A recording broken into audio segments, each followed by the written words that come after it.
और वैसे आप अपना स्टे कैसे प्लान करते हो, जैसे इतना लंबा?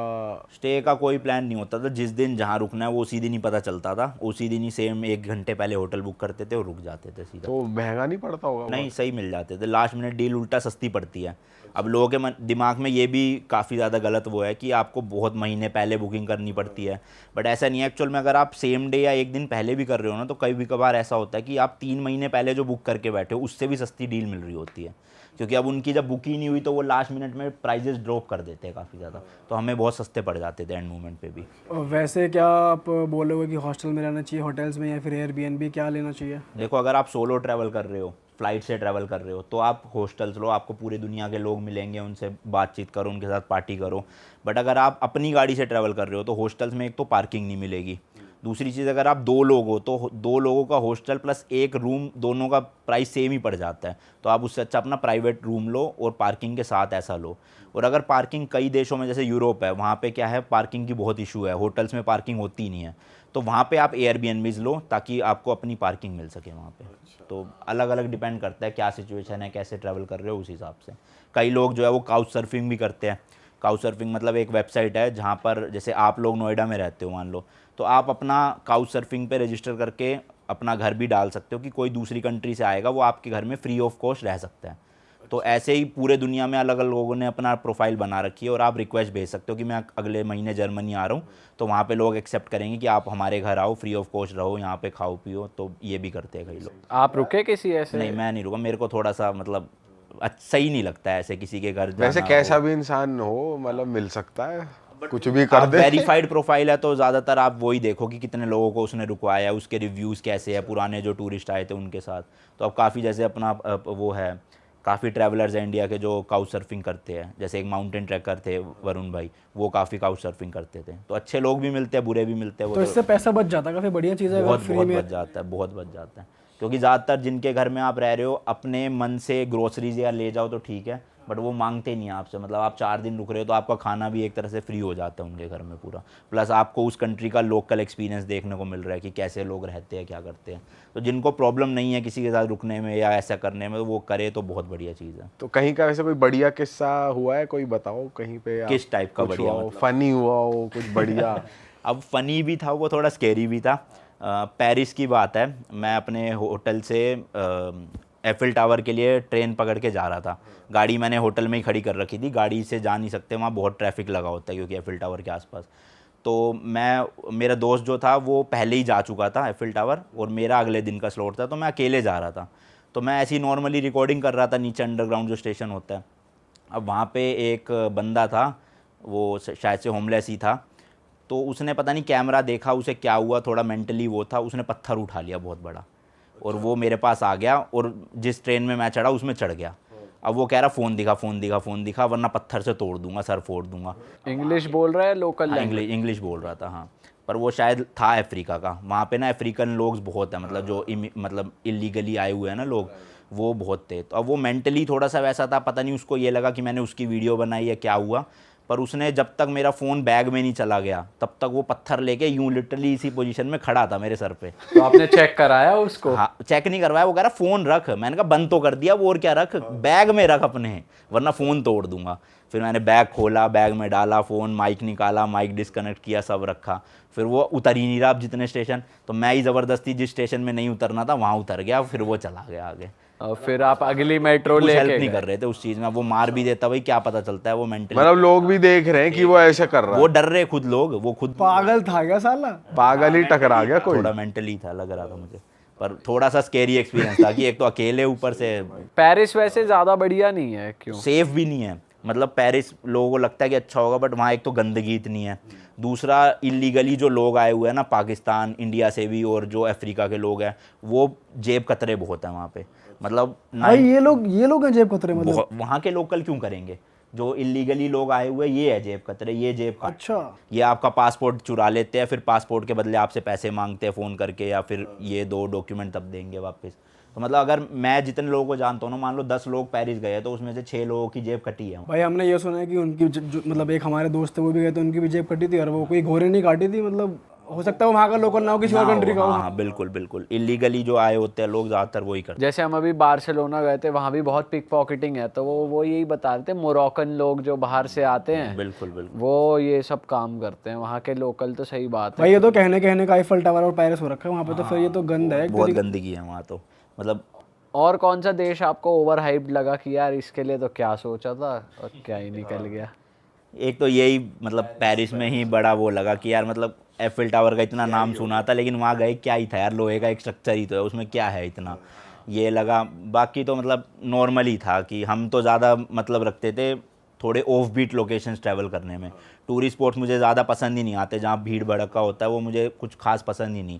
जैसे मैंने बताया मैं थाईलैंड गया था तो लोग बैंकॉक पताया जाते हैं, ज़्यादा से ज़्यादा कराबी फुकेत फीफी चले जाएंगे, बट हम गए ऐसे ऐसे गाँव में जो लोगों ने नाम नहीं सुने थे और हमसे प्रोनाउंस भी नहीं हो रहे थे नाम, मतलब इतने अजीबोगरीब नाम। तो वहाँ रियलिटी पता चलती है उस कंट्री की क्या है। बट जब आप जैसे वहाँ जाते हो तो वहाँ खाते क्या हो भाई? वो खाने की दिक्कत है, वो तो फिर अपना ही कुक करो, एयरबीएनबी लो, हम अपने बासमती राइस लेके चलते हैं, वो पकाए, मैगी पकाई, पास्ता पकाए, यही सब खाओ बस। बट फिर वहाँ पे एयरबीएनबी जैसी फैसिलिटीज होती हैं? मिल जाती है, हर जगह मिल जाती है। अच्छा, छोटे गांव में भी? हाँ गांव में भी ना, वहाँ पे टाउनशिप बनी हुई है थाईलैंड के गांव में, तो जैसे ना 1 BHK के उन्होंने विला बना रखे छोटे छोटे। अब आपने एक विला खरीद लिया, उसको एयरबीएनबी पे चढ़ा दिया, हाँ। तो ऐसे मिल जाते थे हमें, और उसमें पार्किंग भी फ्री थी, सब कुछ। तो भाई आप थाईलैंड के जिन गाँव की बात कर रहे हो वहाँ पे आप कितने दिन तक रहे थे?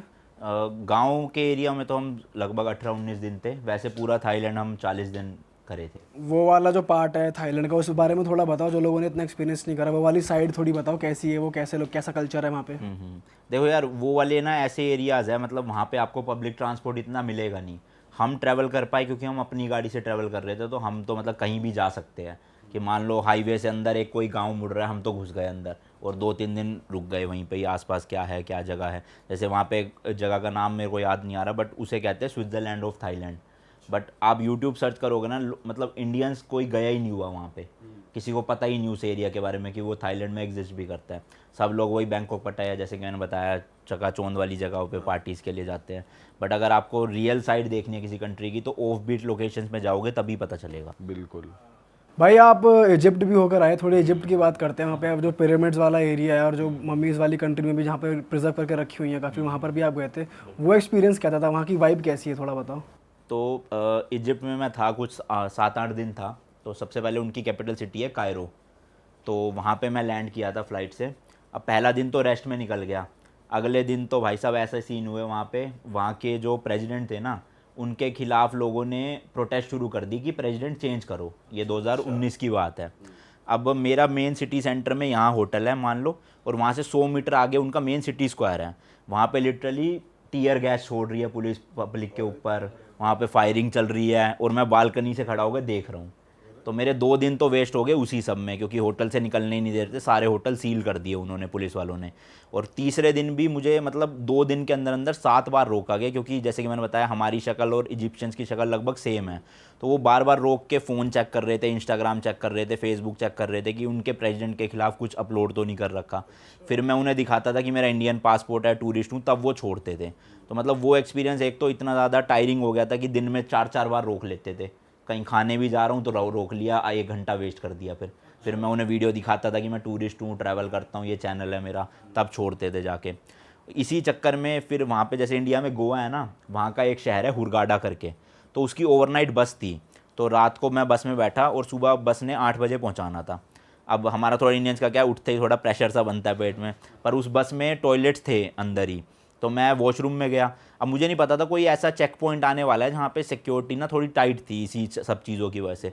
अब मैं टॉयलेट में घुसा, जैसी बस रुकी और उनको लगा कि कुछ गड़बड़ है, ये बोर्ड मतलब उसी टाइम पे क्यों टॉयलेट में घुसा। अब मैं घुसते ही उन्होंने गेट तोड़ना शुरू कर दिया बाहर से, और जो वहाँ के आर्म गार्ड्स थे। अब मेरे को लगा कोई नॉर्मल टूरिस्ट होगा जिसका प्रेशर बन गया भाई होगा। का वरना प्रेशर, वो घोट घोट कॉलेज है, इज अ गोल। अब मुझे लगा कोई टूरिस्ट ही होगा जिसको भी जाना होगा, इसलिए वो कर रहा है। तो मैं अंदर से इंग्लिश में बोल रहा कि आ रहा हूँ। अब वो भाई सब रुके ही ना, वो तो लिटरली ऐसे हो गए कि तोड़ देंगे जैसे गेट अभी के अभी। तो फिर मैं फटाफट से निकला बाहर, देखा तो भाई वो आर्मी वाले वहाँ के हाथ पकड़ के ले गए वो अंदर बंकर में जो उनका। फिर मेरे सारे बैग निकलवाए। तो बस बस रुकी रही आपके रुकी लिए? रही, हाँ, ये ठीक है, कभी बस भी चली जाती। फिर उन्होंने सारे मेरे बैग्स निकलवाए, जो लगेज सेक्शन होता है उसमें से सारी चेकिंग करी। फिर उनके एक सीनियर ऑफिसर आए जिनको इंग्लिश आती थी थोड़ी बहुत, उनको इंग्लिश नहीं आती थी। फिर उनको मैंने अपना पासपोर्ट दिखाया, बताया सब कुछ कि ऐसे ऐसे मैं तो वॉशरूम के लिए गया था। उनको शक हुआ कि कुछ गड़बड़ है, ये इसी टाइम पे क्यों घुसा अंदर। तो बस फिर वही आधा एक घंटा उन्होंने वेस्ट करा, फिर जाने दिया। तो एक तो एक्सपीरियंस वहाँ का ये काफ़ी ज़्यादा बेकार था कि ये तो यादगार रहेगा भाई, क्योंकि कहाँ से निकाला है आपको, वो वाली बात है वो। तक टीवी चैन से नहीं करने दी। सही बात है। हाँ, और दूसरी चीज़, इजिप्ट एज अ कंट्री ना काफ़ी ज़्यादा मुझे नेगेटिव वाइब्स मिली वहाँ पे। मतलब एक जो कायरो है वहाँ पे म्यूज़ियम है जहाँ पे ना रियल ममीज़ रखी हुई है। तो ममीज़ जिनको नहीं पता मैं बता दूँ, आज से कई हज़ार साल पहले लोगों का वहाँ पे मान्यता थी कि मम्मीफिकेशन करके एक प्रोसेस होती है जिसमें कुछ केमिकल्स मतलब रेजिन्स वगैरह का यूज़ करके आप जब आपकी डेथ हो जाती है तो आपकी बॉडी को ना पट्टियों से लपेट के प्रिजर्व कर देते हैं। अब उनका हर किसी का अपना अलग अलग मानना होता है कि कुछ लोग सोचते हैं कि वो आफ्टर लाइफ के लिए उनकी बॉडी प्रिजर्व रहेगी, कुछ लोग अपने साथ अपनी पर्सनल बिलोंगिंग्स भी जो है वो साथ में ही दफना देते हैं कि हमें आफ्टर लाइफ में इन चीज़ों का यूज़ होगा, जैसे गोल्ड की ज्वेलरी हो गई, बर्तन हो गए। तो अलग अलग सबकी वो थी, बट वहाँ पे अभी भी रियल ममीज़ काफ़ी सारी 20-25 ममीज़ रखी हुई है जो अलग अलग जगह से ना निकाली गई है। कितने साल पुरानी है? बहुत कई हज़ारों साल पुरानी ममीज़ है वो। तो वो उनको ताबूत में, ग्लास वाले ताबूत में रख के म्यूज़ियम्स के अंदर प्रिजर्व किया गया है। तो वहाँ की वीडियो किसी ने नहीं बनाई हुई थी आज तक। अब एज अ यूट्यूबर मेरे अंदर चलती कि मैं बनाऊंगा तो ऑब्वियसली कंटेंट वायरल जाएगा। अब उस टाइम पे मैंने चैनल शुरू किया था, 500-600 व्यूज़ आया करते थे चैनल पे। अब मैंने छुपते छुपाते डरते डराते बना दी वहाँ की वीडियोस किसी तरह। वो वीडियो एक हफ्ते में ही 5 मिलियन चली गई। अच्छा सॉरी मैं कट कर रहा हूँ भाई, म्यूजियम के अंदर अलाउड नहीं था शूट करना? नहीं अलाउड नहीं था। मतलब फ़ोन था ऐसे OnePlus, तो चुपके चुपके चलते चलते ही लोग ले रहे थे छुप के फ़ोटोज़, बट कोई प्रॉपर वीडियो नहीं बना रहा था। जो फॉरेनर्स आए हुए थे US वगैरह के, वो ले रहे थे फ़ोटोज़, बट गार्ड्स काफ़ी थे वहाँ पे, अगर वो देख लेते तो डिलीट करवा देते। बट वो एक्सपीरियंस मेरे लिए भी काफ़ी अच्छा था। मम्मीज़ का जानवर तक उन्होंने मम्मीफाई करके रखे हुए थे, जो क्रोकोडाइल, डॉग्स, बिल्लियाँ काफ़ी सारी। स्ट्रक्चर वाइज बड़ी थी, जैसे इंसान पहले कहते कि बड़े, हाइट भी बड़ी होती। मतलब मैं भेजूंगा आपको फ़ोटो वीडियो या वीडियो का लिंक, वो डालना आप। कई लोगों के तो ऐसा था शक्लें जैसे वो एलियंस हो। अच्छा। मतलब उनकी पूरी बॉडी तो ममीफाई कर रखी है, लेकिन सिर्फ मुंह पे अब उनका सिर्फ स्कल बचा है। वो स्कल देखने में ऐसा अजीब लग रहा था कि नॉर्मल ह्यूमन बीइंग ना हो वो जैसे। तो बहुत अजीब सा था वो, आप देखोगे ना फ़ोटो वीडियोज़ तो अजीब सा लगेगा वहाँ पे। अरे वाह, आपने ये वीडियो यहाँ तक देख ली भाई, तुमने हमारी मेहनत सफल कर दिया। तुम ही लोग हो असली रियल हिट। और अगर आपको बहुत मज़ा आ रहा है ऐसी क्लिप्स में, ऐसी वीडियोस में, तो फटाफट जाइए प्लेलिस्ट पे बिंज वॉच कीजिए, सारी वीडियोस देख डालो और मौज काटो। That is it. हम मिलेंगे नए पॉडकास्ट में, नई क्लिप में। Till then bye bye, see you, take care, do subscribe. Best of real talk online. Okay bye bye.